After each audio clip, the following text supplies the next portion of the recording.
Explain relevancy of confession in criminal trial. Ans. Relevancy of confession in criminal trial. Section 24 to 30 of Indian Evidence Act deal with relevancy of confession in criminal proceeding. Term confession has not been defined in Indian Evidence Act.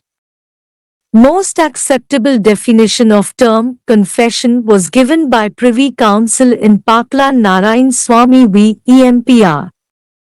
AIR 1939 PC 47, wherein it was observed. No statement that contains a self-exculpatory matter can amount to confession, if exculpatory statement is of some fact which if true would negative the offence alleged to be confessed. A confession must either admit in terms the offence or at any rate substantially all the facts which constitute the offence. Section 24 of Indian Evidence Act says, a confession made by an accused person is irrelevant in a criminal proceeding if the making of the confession appears to the court to have been caused by any inducement, threat or promise having reference to the charge against the accused person proceeding from a person in authority and sufficient in the opinion of the court to give the accused person grounds which would appear to him reasonable for supposing that by making it he would gain any advantage or avoid any evil of a temporal nature. In reference to the proceedings against him. In Veera Ibrahim v. State of Maharashtra AIR 1976 SC 1167, Supreme Court had observed that to attract prohibition enacted in Section 24 of Evidence Act, following facts must be established. 1. Statement in question is a confession. 2. Such confession is made by accused person. 3. It has been made to a person in authority. 4. Confession has been obtained by reason of any inducement, threat or promise proceeding from a person in authority. 5. Inducement, threat or promise, must in the opinion of court be sufficient to give accused grounds, which would appear to him reasonable for supposing that by making of it he would gain any advantage or avoid any evil of temporal nature in reference to proceedings against him. Section 25 of Evidence Act then provide, no confession made to a police officer shall be proved as against a person accused of any offence, and Section 26 of Act says, no confession made by any person whilst he is in custody of police officer unless it be made in immediate presence of magistrate shall be proved as against such person. Section 27 of Evidence Act then provided that when any fact is deposed as discovered in consequence of information received from a person accused of any offence in the custody of police officer, so much of such information whether it amounts to confession or not as relates distinctly to the facts thereby discovered, may be proved. In Inayatullah v. State of Maharashtra AIR 1976 SC 483 it was observed by Supreme Court that Section 24, 25 and 26 exclude confession under certain circumstances.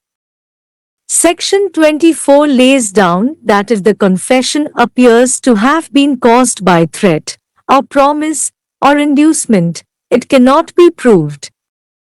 Section 25 lays down that confession made to the police officer cannot be proved against an accused. Section 26 lays down that a confession made by any person while in custody of a police officer to any person other than a magistrate will not be proved.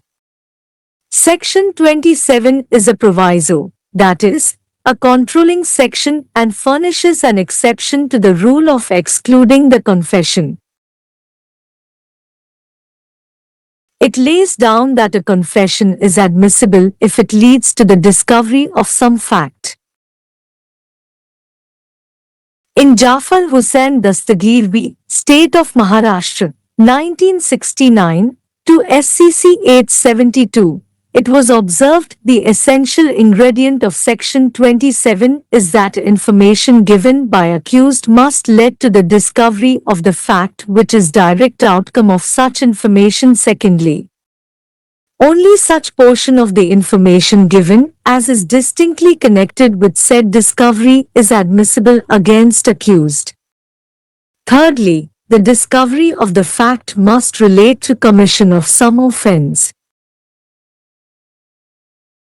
Section 28 of Evidence Act then says, if such a confession, as is referred to in Section 24, is made after the impression caused by any such inducement, threat or promise has, in the opinion of the court, been fully removed, it is relevant. Section 29 of the Act says, if such a confession is otherwise relevant, it does not become irrelevant merely because it was made under a promise of secrecy or in consequence of deception practiced on the accused person for the person of obtaining it, or when he was drunk, or because it was made in answer to question which he need not to have answered, whatever may have been the form of those questions, or because he was not warned that he was not bound to make such confession, and that the evidence of it might be given against him. In Rangappa Hanampa v. State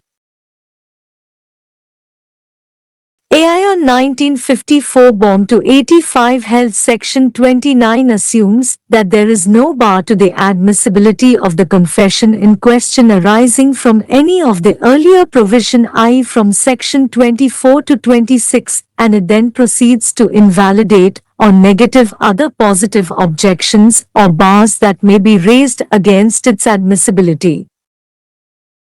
Reference may be made of State of UP v. Singara Singh AIR 1964 SC 358. Section 30 of Indian Evidence Act provide that when more persons than one are being tried jointly for the same offence, and a confession made by one of such persons affecting himself and some other of such persons is proved, the court may take into consideration such confession as against such other person, as well as against the person who makes such confession.